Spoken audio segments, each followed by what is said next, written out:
Good evening. I would like to make it crystal clear at the outset that I cannot, I repeat, cannot, under any circumstances whatsoever, accept charity. This is an affront, an open insult to my dignity. You only give money of that sort to those unfortunates who are down on their luck. People like tramps. Thank you. The dregs of humanity. That's a good one. Thank you. Men who are so desperate to earn a crust that they are reduced to saying, "Welcome to Jimmy's cricket team. Now meet the start of the show, a man who wants to get ahead because the one that he's got looks rather like a turnip."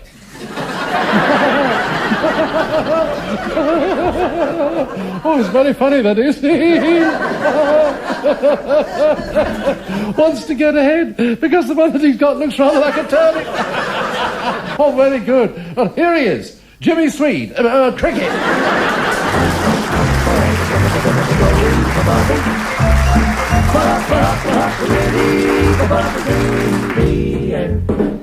Thank you, ladies and gentlemen. I was in the place last night and there was 6 people in the audience. The manager said it's okay, there'll be a coach along soon. And the coach came along, the 6 of them got in and drove off. I got a phone call the other day, it was a woman's voice. She said, "Come round, there's nobody here." I went round, there was nobody there. But we have got a lovely audience here tonight, and is the party in from the Carpet Factory? Thanks for rolling up. And is Mr. and Mrs. McDonald in? Yes. Good, your hamburgers have come. Now, on Tuesday, what a day Tuesday was. I went shopping. I went to the hardware shop and I said to the fellow behind the counter, "Fellow behind the counter, come here. I'd like some nails." He said, "How long do you want them?" I said, "I want to keep them." It was the same when I went into the bar on Tuesday night. I said, "A glass of orange." The barman said, "Still orange?" I said, "Yes, I haven't changed my mind."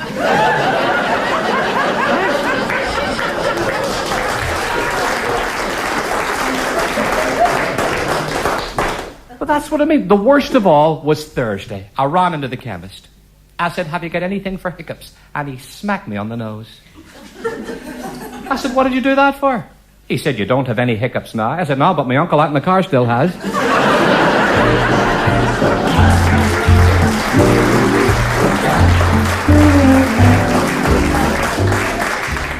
Meanwhile, back at the Grange... Back off your bum! The 4th Earl had an assignation followed by apple pie and custard. I must also relate an unfortunate incident which had taken place in the woods behind the stables. "I've kept my ferrets inside my trousers ever since I were a lad," said Barney the poacher, as he applied for membership of the Women's Institute. Meanwhile, Bill, you don't mind if I borrow your meanwhile? Not in the least. How terribly punctilious.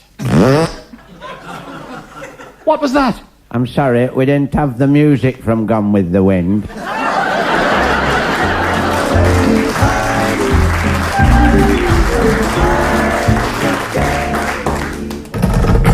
Quickly, quickly, the vicarage is on fire. Holy smoke.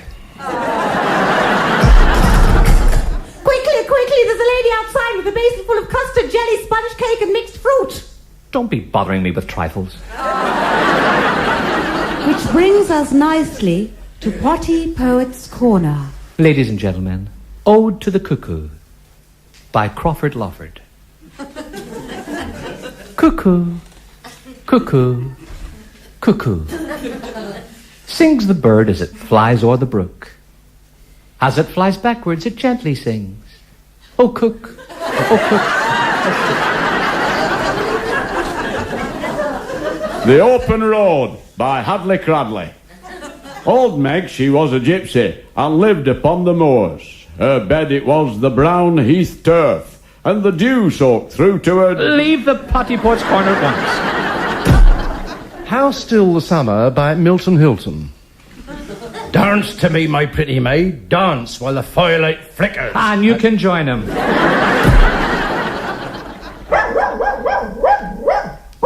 That canary's got a terrible chest. Kindly leave and take that terrible joke with you. That just leaves me. A woman, no.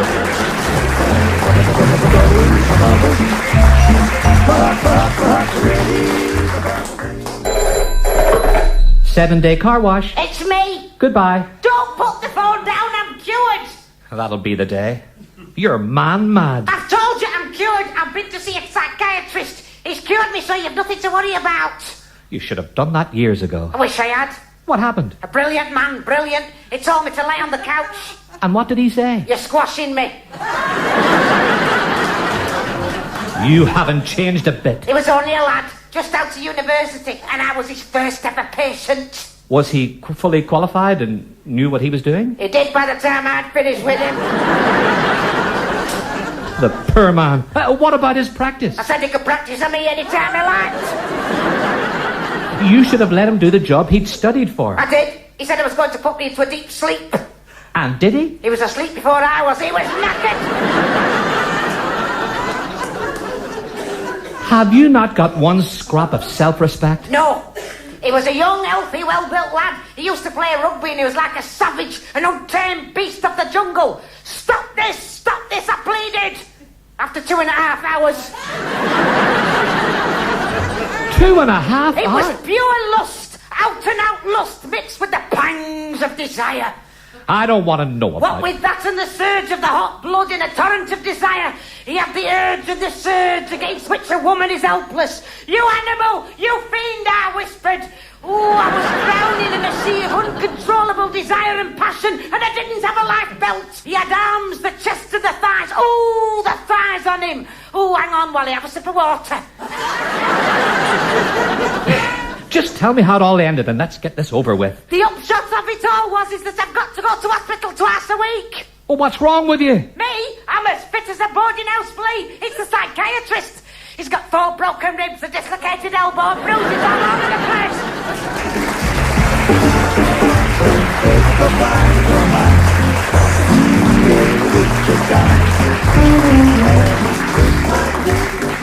Meanwhile, back at the Grange, Get off your boat!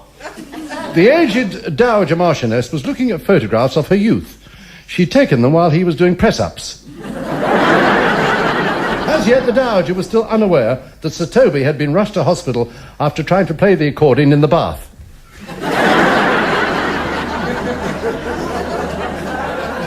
It was after midnight as Lady Marjorie entered the coach house. It was very dark.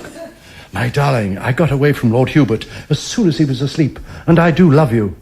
Lady Marjorie had never kissed a Shire horse before. She fell in a heap, and there's no shortage of them in a coach house. While all this was happening, a comedian was trying to tell jokes. I don't think it's a joke when I receive a letter from him, Mammy. She writes, "Dear Jimmy, we've been for a holiday at a beautiful hotel. We stayed in the same room that Sir Walter Raleigh had stayed. His bicycle was still there. It was right beside a golf course that had 900 holes. The man that looked after it had a wooden leg.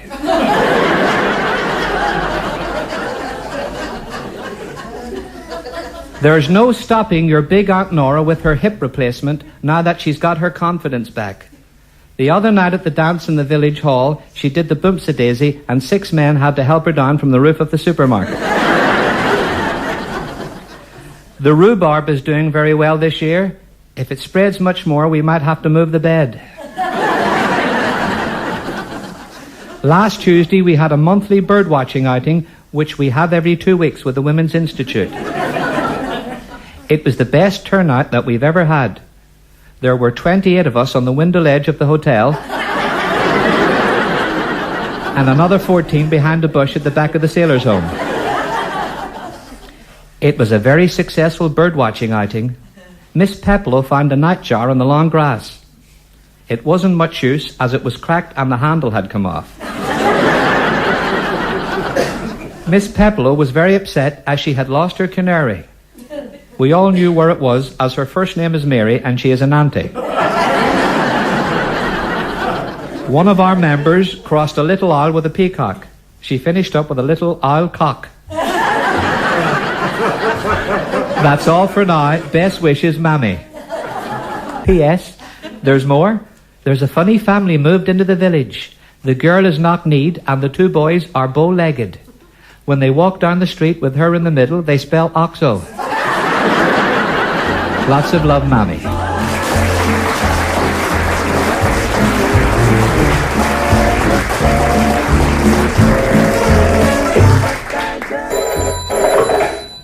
Hello? Is that the Acme Hearing Aid Company? Pardon? I said, is that the Acme Hearing Aid Company? She left to get married. Listen to me very carefully. It's about 2:30. I want the Acme Hearing Aid Company. Hold on a tick. Tommy, phone. Hello? At last I'm getting somewhere. This is the medical supply center. We haven't received the 24 hearing aids we ordered from you a month ago. Was it a boy or a girl? It's about 2:30. Do you want vinegar? We had our tomcat doctored. 2 can play at this game. Merry Christmas. And you. And you and all, mate.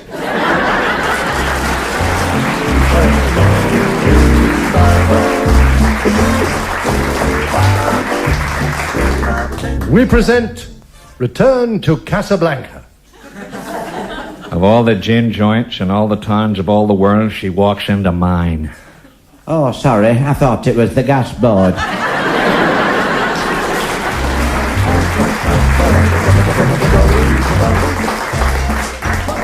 Our more mature listeners asked for them and we just couldn't refuse. It's the return of your very own senior citizens pop group, Old Cocks on the Snuff.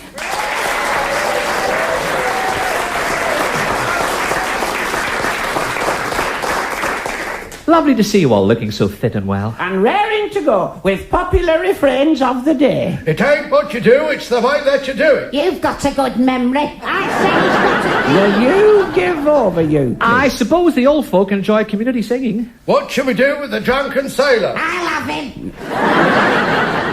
They love all the songs they can join in and sing, you know. Yes, sir, that's my baby. That'll be the day. I won't tell you to again. And they like the old songs? Oh, and the modern songs. They like the modern pop groups, you know, like Hank Shadow and the Marvins. Yes. What have you got for us this week? We've just started doing this one, and the old folk love it. It's from the swinging 60s. How do you do what you do to me? I've been touched the woman. Would you just sing the song? Oh, right. 1, 2, 1, 2, 3. Got myself a crying, talking, sleeping, walking, OAP. Yeah. Gonna do my best to please her, 'cause she's very good to me. Yeah. She washes all my socks and shirts and tackles, my long johns. Yeah. Got to do my best 'cause she's my perfect OAP. Yeah. If I lose my false teeth, then she always lets me borrow hers. Yeah. And if I'm clapped out, she just smiles and carries me upstairs. Yeah. And every day she cleans and shines and polishes me zimmer frame. I've got myself a perfect talking, walking OAP. Yeah.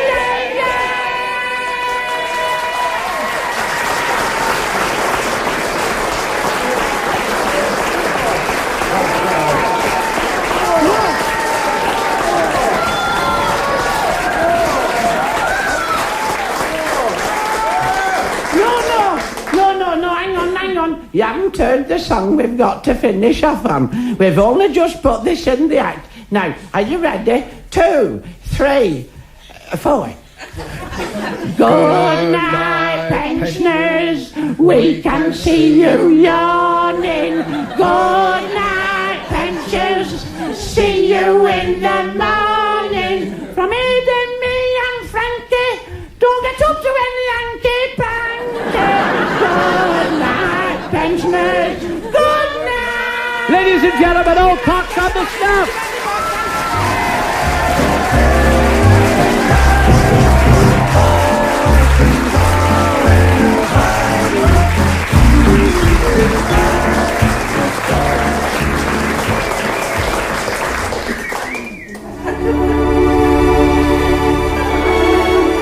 You may well find it difficult to appreciate, to be fully aware of what this very precious moment means to me. To find myself here tonight with you in my arms and looking so delightfully bewitching and so very, very beautiful is something that I cannot as yet quite believe. And I must confess that I'm totally and utterly captivated by the grace, the charm, the sheer breathtaking loveliness that I'm holding in my arms at this very golden moment.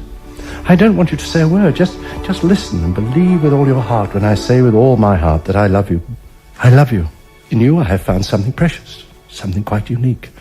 And I mean that with every fibre of my being. Now do you understand? What did you say your name was?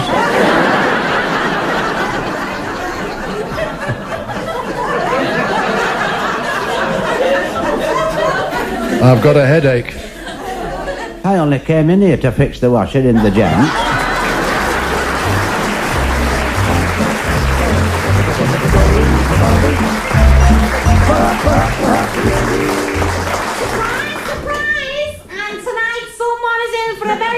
Surprise, and that someone is right here in our audience, and it's you, Igor Yakov. Now, I know that yours is a very sad story, Yakov. This is difficult for me, Yakov, as he comes from Bulgaria and he doesn't understand English. I'm sure that is a fact. I can't understand a word you're saying because I'm from the Bulgaria, my home country, which I love, by the beard of Mary O'Hara. Mind me, Guinness. Sorry, could you tell our audience why you came to this country? I'm afraid I can't understand the word that you're saying with me being the Bulgarian. I do speak a little Bulgarian, so I'll speak to you in your own language. Listen, Chukovich. Why have you, Avich, come to our country, Avich?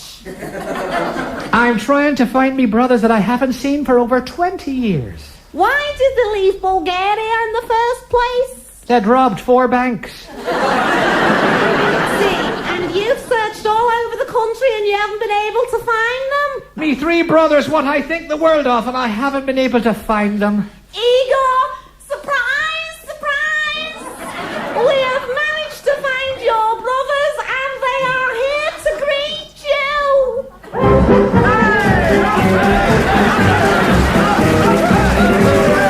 Oh, get them out of here! Come on, oh, get them out of here. They follow me everywhere. Get rid of them.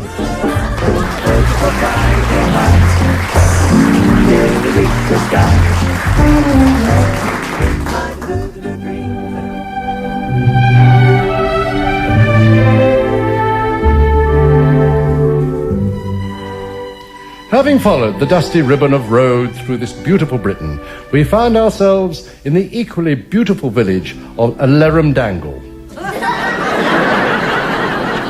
Prince Albert was one of the first to appreciate the beauty of this village, and when he told Queen Victoria that he was going to Alarum Dangle over the weekend, she chained the dogs up. Leaning on a gate, I see 2 tillers of the soil contemplating their doings. Let us eavesdrop. Toby, that be the finest compost heap what you has ever built. I appreciate that coming from you, Ben. I'd call that compost heap rancid rich. Rancid rich, that be. I knew it was special when I woke up this morning and all the wallpaper had peeled off the bedroom wall. And the brass knobs had dropped off the bed. Oh, it reminds me of something, but I just can't put my finger on it. I'm not sure as I'd want to. Be you showing it at the county show this year? Not sure as I'd stand much of a chance. Oh, bound to get the first with that compost heap. Pungent, that be. Prime pungent. Although I says it myself, it has got a fruity niffage. An abundance of fruity niffage, I'd say. Like a fish and chip shop. Fish and chip shop? The steam rising from that compost heap. Here, what your wife say when you told her you was going to build one of your compost heaps? Cheerio. cereal? Left inside 10 minutes. Would you help me to build a compost heap? I can't stand the sight of my mistress.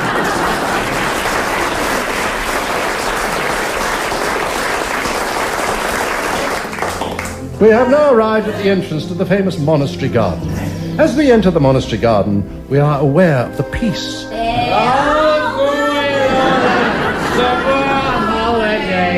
No more working for a week or two. Good night, Lily. Lily! Good night. We're all going on that Hey! Knock it off, will ya? Keep the noise down. Cool. Blood, I can't get 5 minutes peace here.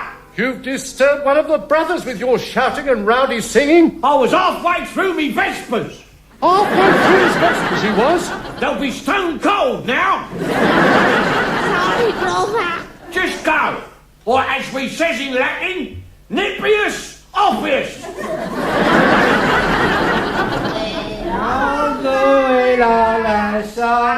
Oh, you've done it now. You're in dead serious trouble now, you lot are.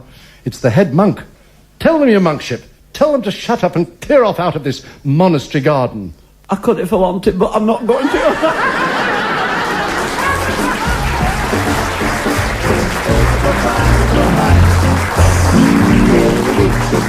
It's time for a brand new quiz game. Guess the celebrity. The quiz game with a difference, which I shall be playing with a member of the audience and the help of a not very attractive assistant, Dog Face Edda. Evening. Could we have our... Why did you bang the gong? To bang it and play your cards right. Get yourself sorted out. Nobody bangs a gong and play your cards, right? This is a quiz game with a difference. What happens is... Where's the conveyor belt? We don't have a conveyor belt. I see. The thing that makes this quiz game different is... So I just put the headphones on them so that they can't hear the answers what the other person's giving. No! I just changed the cards over. Will you just bring on the first contestant? Oh, right. Good evening, and welcome to Guess the Celebrity. Are you nervous? I am a bitch. Not you, the contestant. Oh, right. I'll open the box. There is no box. And your name is? Zebediah Onions. It would be. You know the rules of Guess the Celebrity? No. No. Will you stop that? Sorry. Excuse me. Is this the place where they're doing the program Wild Flowers at the Hedgerow? I wish it was. Zebediah, I want you to lie face down and spread eagle on the floor. I've got that. That's good. That's great. Now, just lie quite still because we're going to drop a celebrity from a height of 12 feet right on top of you. All you have to do is name the celebrity. I've got that. Ready? Ready? Release the celebrity. Oh, oh, oh, oh, oh, oh, oh, oh, oh. Can you name the celebrity? Oh, I think it was. I think it was Lloyd Grossman. It was not Lloyd Grossman. Well, it was just that I thought I could smell onions. One last try. Yes. Release the celebrity.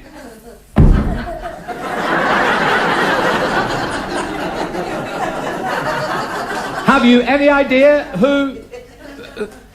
Hello? Zebediah? He snuffed it. I knew we shouldn't have tried it with a roly-poly.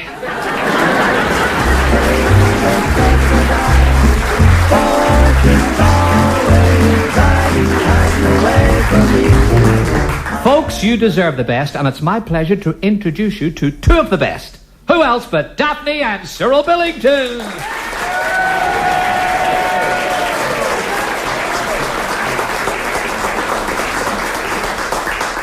A welcome worthy of the most loved and respected husband and wife act in the music business. My dear fellow, we owe a debt to our public which we shall never be able to repay, and I know that, as always, my dear and very precious Daphne will not disagree with me. Never, my very own and sweetest, dearest love. We love our public just as much as we love each other. And that love which we have for one another is immeasurable. My darling Cyril. My very own Daphne. How heartwarming to see such love and respect in a marriage in our business. Now, tell us about the tour you've just finished. Oh, successful beyond our wildest dreams. Probably the most successful tour we have ever undertaken. And the show was called, I believe, An Evening with the Old Masters. Indeed, all the great composers. All well known and much loved by the public. Mozart and Liszt. I don't think Daphne would like to dwell on that, dear boy. Have you got a minute? It must have been a show to remember. An Evening with the Old Masters. An evening? I've been living with one for the past 25 years. And despite doing 2 shows a night, 6 nights a week, you still found time to entertain the troops? Oh, Daphne can always find time to entertain the troops. It's Elbow Daphne time again, eh? Are you saying that I'm a raver? Is that what you're saying? All that I'm saying is that it seems rather more than a coincidence that every time you entertain the troops, at least 12 of them are given sick leave. Your tour, your forthcoming tour, you must be looking forward to it. Oh, indeed we are, dear heart. We're doing 3 concerts in Cape Town and 2 in Johannesburg. You can go on your own. Daphne. Dearest. After what you've been saying about me, I don't want to tour Cape Town or Johannesburg. I never wanted to go to Canada in the first place. Canada. I know that tone of voice. I've got it wrong again, haven't I? South Africa. Springboks, darling. Cobblers, sweetheart. Oh, dear. This is very interesting because I believe you'll be singing songs from the great musical. Showboat. Hello, sailor. Is that it again? A Showboat is the title of the musical. Oh, got that wrong, have I? As well, eh? Hey, look at all the others you've picked me up on and made a show of me about. That Kiri Dame Curry Carry. Jeanette Pidding-Donald. Oh, she got it right. I don't believe it. She actually got her name right. Good for you, Daphne. And what was Jeanette MacDonald's singing partner's name? You think I don't know, don't you? You think I don't know the name of the man who used to sing with Jeanette MacDonald? Well, you've got another thing coming, clever fella. What was his name, Daphne? Ever ready. Oh, no, this is too much. Too much for all of us. Bill, help!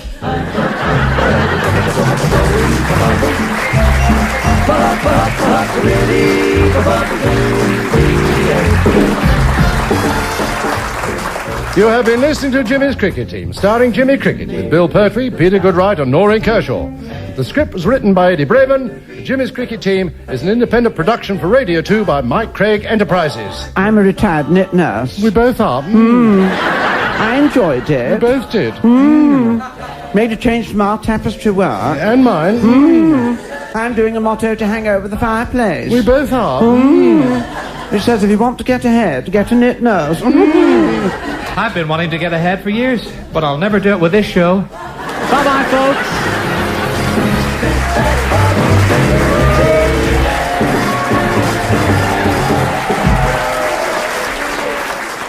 folks.